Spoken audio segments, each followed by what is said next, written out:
pay with Paysafe card on Nintendo Switch is pretty easy thing to do. Today I'm going to teach you how you guys can pay with Paysafe card on Nintendo Switch.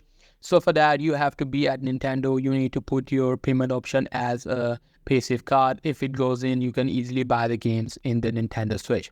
But if that method doesn't work, you can do this as well. So in order to do this, you have to be at your Google and you need to search for Kinguin.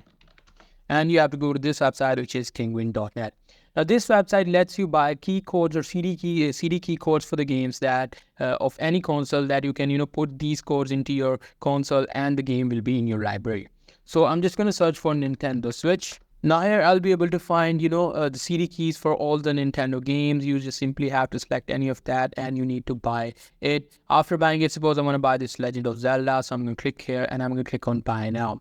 Now, after clicking on buy now, it should take me to my, card, and in the card and here I'll easily be able to pay using my Paysafe card. So that's pretty much it. That's how you guys can do it. Hope you guys find this video helpful.